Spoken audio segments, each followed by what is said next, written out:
कबीर आश्रम के महंत संत मलंग दास ने बुधवार को 11:50 पर शरीर त्याग दिया।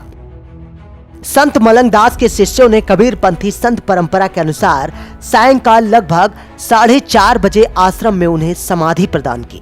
इटावा के मूल निवासी मलंग दास साहब अपने गुरु साधु रामदास और साध्वी चेतन दास के साथ यहाँ 1960 में आए और कबीर महासभा के आंदोलन के साथ अमेठी जनपद के सैकड़ों परिवारों को कबीर पंथी बनाया।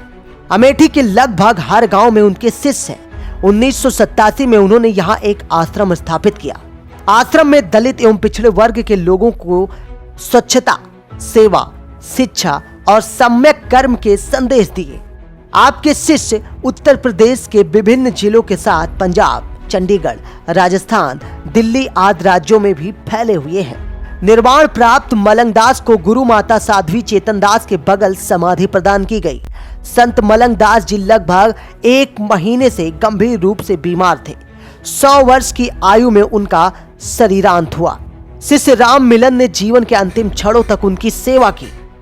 अंतिम संस्कार के समय शांति दास, भगवान दास, राम मिलन दास, रतिपाल दास, ज्ञानी राम कृपाल, पूर्व प्रधान सुंदरलाल, सेवानिवृत्त शिक्षक पलटू राम, सामाजिक चिंतक और वरिष्ठ पत्रकार संजीव भारती, बसपा के जिला प्रभारी राम अभिलाष बौद्ध, विधानसभा अध्यक्ष लक्ष्मण प्रसाद, सेवादार राम मिलन, सत्य प्रकाश, ललित कुमार, भास्कर कीर्ति, त्रिभुवन, जगदीश, दयाराम, अशोक कुमार, रामदेव, सुमित्रा, विद्यावती आदि लोग मौजूद रहे।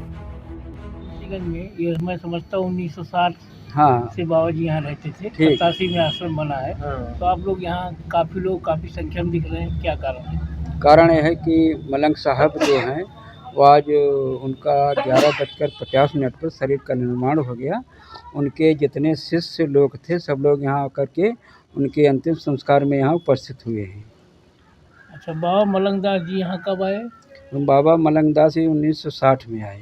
जो उनके साथ और कोई था? उनके साथ जो है उनके गुरु महंत रामदास साहब और उनके साथ में साध्वी चेतन साहब, ये तीनों एक साथ यहाँ पर आए। कबीर धर्म के प्रचार प्रसार के लिए जो है समाज के उत्थान के लिए बहुत अच्छा काम किए इन्होंने। आपकी जानकारी में बाबा मलंग दास जी ने उत्तर प्रदेश के किन किन जनपदों में वो लगभग जो है धर्म का प्रचार किया? वो सुल्तानपुर, प्रतापगढ़, अमेठी, रायबरेली और लखनऊ, कानपुर, इटावा आज कई जिलों में जो है इनके शिष्य रहे और भंडारा करते थे साल भर में एक बार माघ पूर्णिमा को। उस समय जो है इनके भक्त लोग जो है यहाँ पर आते थे। आपको कुछ अंदाजा है कितने शिष्य होंगे उनके? इनके शिष्य तो 500-600 से तो कम नहीं होंगे इस समय। आप उनके शिष्य कब बने? हम तो बचपन से जब छोटे से तभी से उन्होंने जो है गुरुमाला हमें दे दिया था।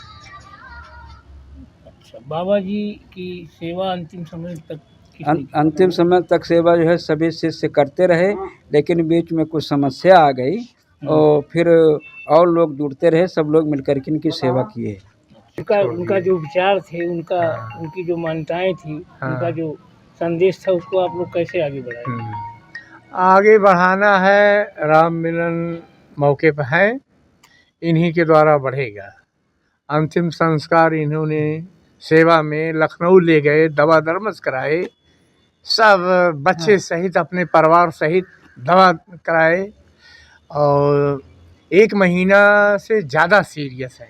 1 महीना अपना सब काम धंधा सब बंद करके बच्चे लड़के बच्चे आना जाना, इनके जितने संपर्क में थे ना सब लोग तन मन से सेवा किए। अब जैसे ये चाहेंगे वही होगा, या जैसे लोग आप यहाँ के स्थानीय निवासी प्रधान भी रहे हैं। अब इस आश्रम का भविष्य क्या होगा?